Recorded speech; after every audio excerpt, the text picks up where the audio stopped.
Oh, betul, 30 berasal dari yang sebelumnya. Betul. Iya, betul. 30 tuh karena 300 dibagi akar 10. Ya, ini betul. Ini 30 ini dari 300 dibagi akar 10.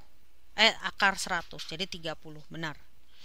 Maka diperoleh X kritisnya, X bar kritisnya 1249.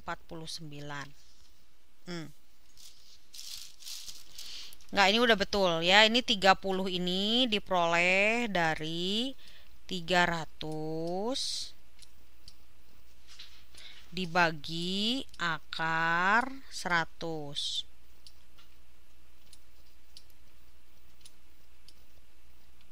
Kan akar 100 kan 10. 300 dibagi 10 kan 30. Bener nggak?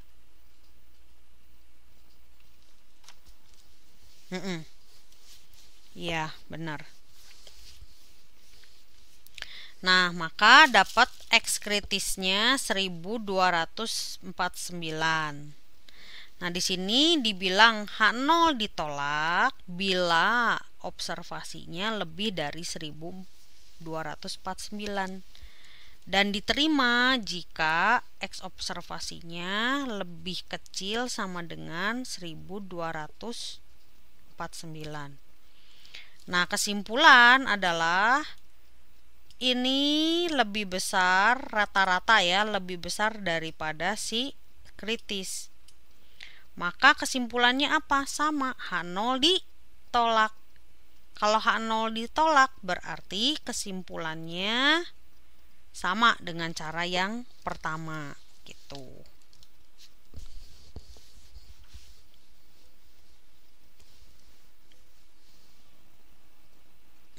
Ya nggak apa-apa, silahkan.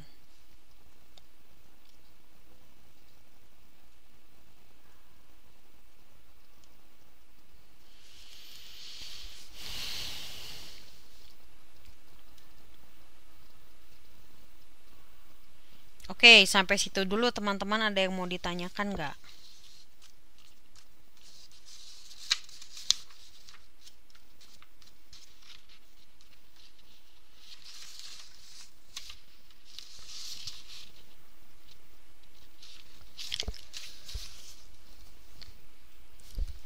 Ya.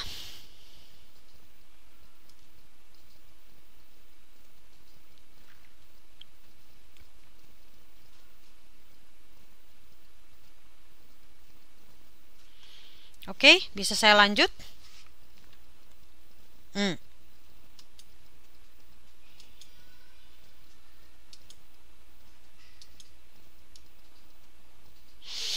Nah, sekarang ini melihat atau menghitung nilai probabilitas.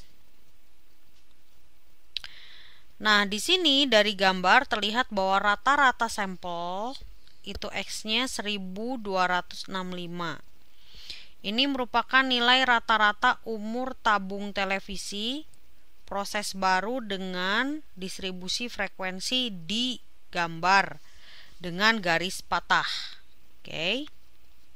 Itu memiliki probabilitas 1,5%. Diambil dari distribusi frekuensi yang memiliki mu 1200. Oke. Lalu nilai probabilitas dapat juga dipakai untuk melakukan uji hipotesis.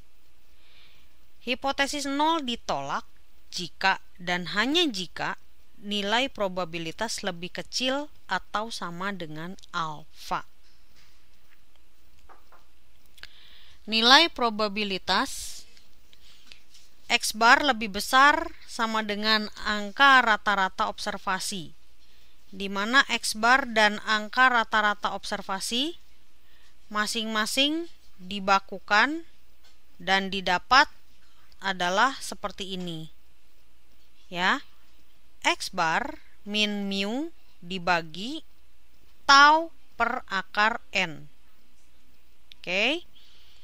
Di sini 1265. Ya.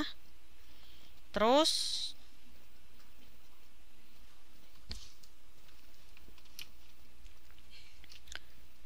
1200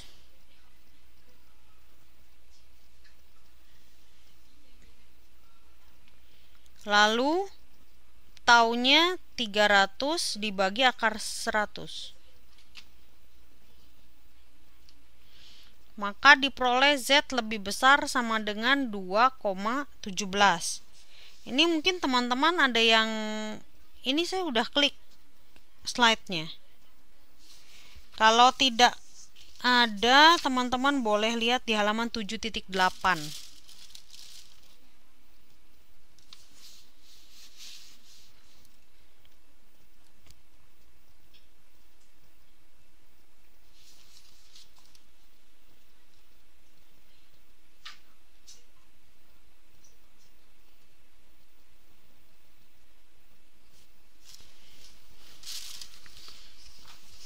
Oke, ya harusnya ini sih nggak terlalu sulit ya.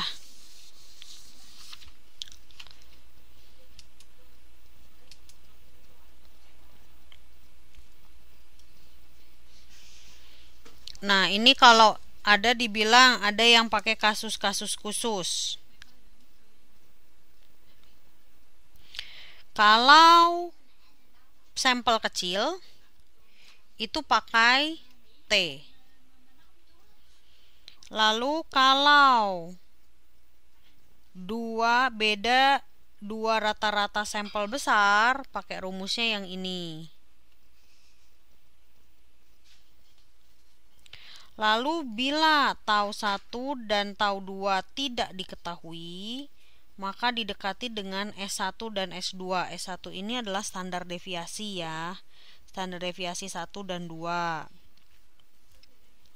Dengan catatan distribusi yang berlaku adalah distribusi T meskipun sampelnya besar. Nah, yang ini khusus ya. Jadi kalau tau 1 dan tau 2 tidak diketahui dan S1 dan S2-nya sebagai pengganti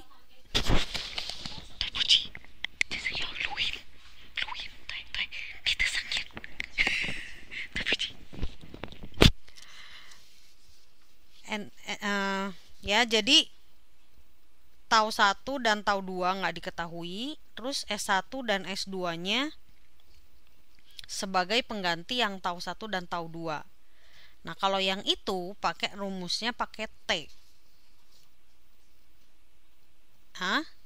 Nah, terus dengan catatan T kritisnya menggunakan derajat kebebasan ini, N1 min 1 ditambah N2 min 1. Ya sama aja dengan tadi ya, N1 ditambah N2 dikurangi 2. Oke.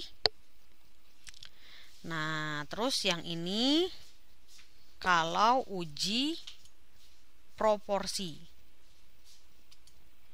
sampel besar.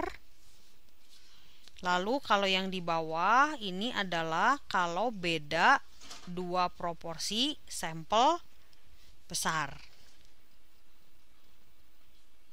Oke.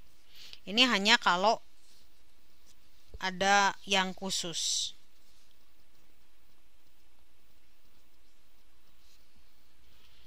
Ya.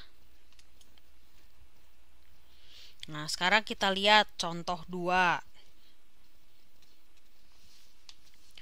Sebuah pabrik tahu memiliki standar produksi 85% produknya baik.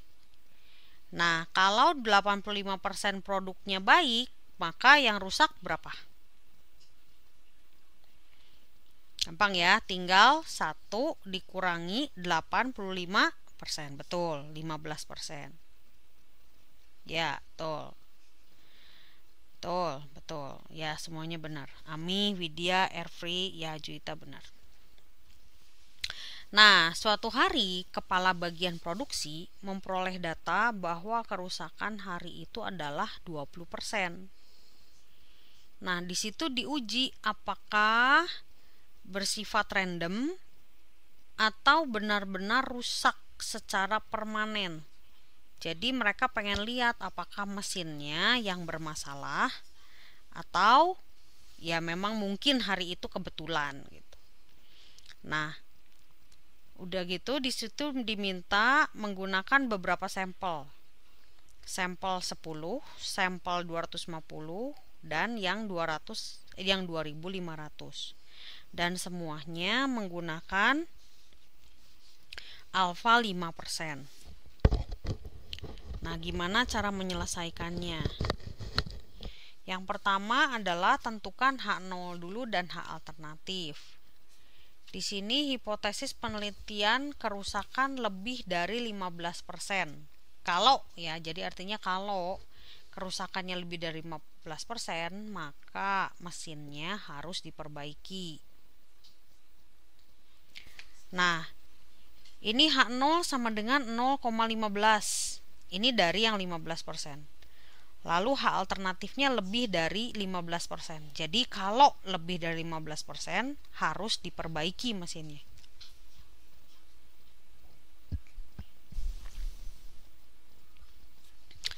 Nah, terus sampel, kalau sampelnya 10,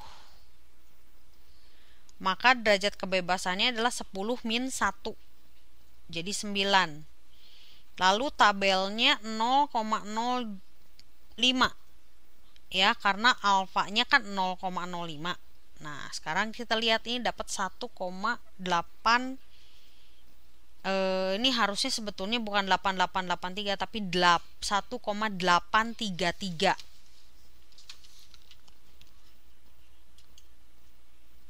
Harusnya 1,833. Nah, dapat dari mana? Kita lihat di tabel. Caranya seperti ini nih. DF9 dapatnya dari 10 min 1. Ya. Terus alfanya kan 5%. Jadi 1 min 0,05 itu sama dengan kan 0,95. Nah, maka diperoleh dapat daerah kritis untuk T-nya 1,833. Oke, sampai situ dulu. Ada pertanyaan nggak untuk melihat T?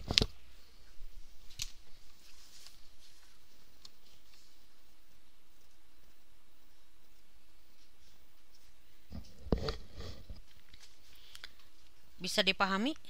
Bisa dimengerti?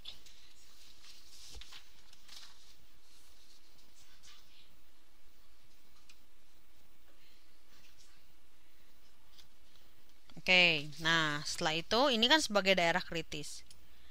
Nah, terus setelah itu ini H0-nya diterima kalau T observasinya lebih kecil dari 1,833. Nah, jadi di daerah yang bersih ini kan daerah terima. Lalu ditolak kalau berada lebih besar dari 1,833.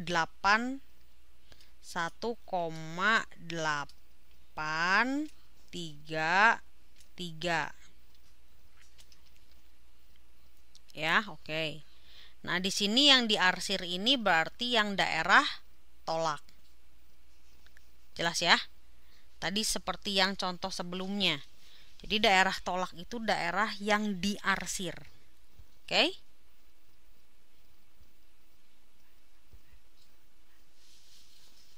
Oke ya. Sekarang kita gunakan rumus ini. T observasi 0,2. Ini kan tadi yang 20%, ya. Kalau 20% rusak berarti maintenance. Nah, dikurangi 0,15. Ini persentase kerusakan. Dibagi akar 0,15 dikali 0,85 dibagi 10.